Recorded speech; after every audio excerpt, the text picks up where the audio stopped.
بسم اللہ الرحمن الرحیم۔ السلام علیکم۔ دیہات کی ترقی کس قدر ضروری ہے؟ پاکستان بنیادی طور پر ایک زرعی ملک ہے اور اس کی معیشت کا زیادہ تر انحصار زراعت پر ہے۔ اس کے علاوہ ہماری آبادی کا تقریباً 60 سے 70% دیہاتوں میں آباد ہے۔ ہماری زراعت کی ترقی پاکستان کی ترقی ہے اور ہماری زیادہ تر آبادی کی ترقی اور فلاح و بہبود پورے پاکستانی معاشرے اور قوم کی فلاح و ترقی ہے۔ اس تمام تر حقیقت کے باوجود شہروں کی ترقی میں روز بروز اضافہ ہو رہا ہے، جبکہ دیہاتوں کو مسلسل نظر انداز کیا جا رہا ہے۔ اگر ہم اپنے دیہی علاقوں کی طرف دیکھیں تو وہ کسی اور ہی دنیا کا نقشہ پیش کر رہے ہوتے ہیں۔ ہمارے کسانوں کی غربت، جہالت، تعلیمی اداروں کی غیر موجودگی، زراعت، آمد و رفت اور پکی سڑکوں کا فقدان، صحت اور دیگر بنیادی سہولیات سے محرومی، زمینداروں اور جاگیرداروں کی زیادتیاں اور ناانصافیاں ایسے عوامل ہیں جن کے باعث ہمارے دیہات زبوں حالی کا شکار ہیں اور ہر طرح کی سہولتوں سے محروم ہمارے دیہاتی شہروں کا رخ کر رہے ہیں، جس کے باعث شہروں کی آبادی اور مسائل تیزی سے بڑھ رہے ہیں۔ ہمارے دیہاتیوں اور دور دراز کے پسماندہ علاقوں میں یہ احساس تیزی سے نشو نما پا رہا ہے کہ پاکستان کی موجودہ ترقی سے انہیں محروم رکھا جا رہا ہے۔ یہ احساس ایک خطرناک اور مہلک زہر ثابت ہو سکتا ہے جو بحیثیت قوم ہماری وحدت اور اتحاد کو پارا پارا کر سکتا ہے۔ آج بھی ہم اپنے دیہاتوں کو ترقی کی ثمرات پہنچانے میں ناکام رہے ہیں، ان کے لیے روزگار کے مواقع فراہم کرنے میں ناکام رہے ہیں، زندگی کی ضروری اور بنیادی سہولتوں سے وہ آج بھی محروم ہیں۔ ایک حد تک ہم یہ کہہ سکتے ہیں کہ اس تمام صورتحال کا ذمہ دار ہمارا زمیندار، جاگیردار، استحالی طبقہ ہے جو اپنی اپنی حکومتیں شان و شوکت، رعب و دبدبہ برقرار رکھنے کے لیے دیہاتیوں کو پسماندہ رکھے ہوئے ہیں۔ تعلیم کسی بھی فرد کی سوچ بدل سکتی ہے اور ہمارے دیہاتوں کا تعلیمی نظام صدیوں پرانا ہے، جبکہ بہت سے علاقوں میں تو اسکول نام کی کوئی چیز ہی نہیں۔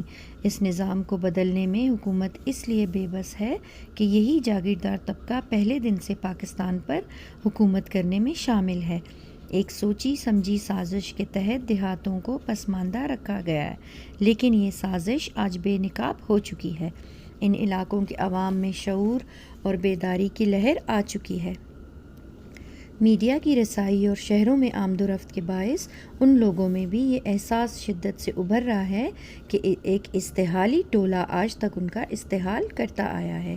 وہ وقت اب دور نہیں جب پاکستان کے دیہات بھی ترقی اور خوشحالی کی راہ پر گامزن ہوں گے، اور جس دن پاکستان کی 70% آبادی اپنے لیے اس راستے کا انتخاب کر لے گی، اسی دن ہمارے دیہی علاقے اپنے وسائل بھی پہچان لیں گے، اپنی انفرادی قوت پر بھی بھروسہ کرنا سیکھ لیں گے اور خود انحصاری بھی پا لیں گے۔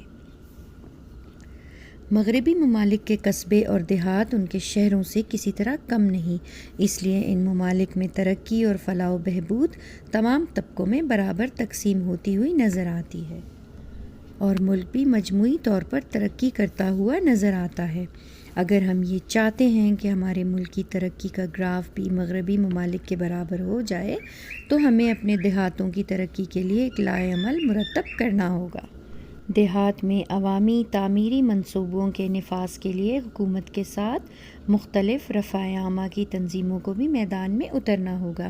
صنعتوں کا قیام، حفظان صحت کے اصولوں کے مطابق دیہاتوں کی تنظیم نو، ڈسپنسریوں کا قیام، معیاری درسگاہیں، زرعی بینکوں کا قیام، کسانوں کی تربیت اور زمینداروں کے استحالی ہتھ کنڈوں سے بچاؤ، ذرائع نقل و حمل کی سہولتیں، گھریلو اور چھوٹی صنعتوں کا قیام اور آبپاشی کے موزوں ذرائع ایسی تدابیر ہیں جنہیں اختیار کر کے ہم اپنے دیہات کی اصلاح کا کام بخوبی انجام دے سکتے ہیں۔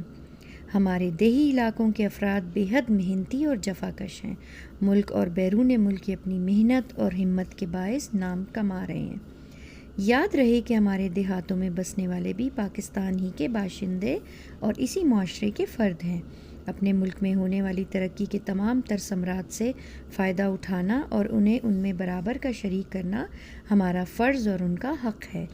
پاکستان اسی صورت میں ترقی کر سکتا ہے جب ہم اپنے دیہاتوں کی ترقی کا اہتمام کریں۔ جب تک کسی ملک کی نصف سے زیادہ آبادی ترقی نہیں کرے گی، اس ملک کی مجموعی ترقی کی رفتار تیز نہیں ہو سکے گی۔ بہت شکریہ۔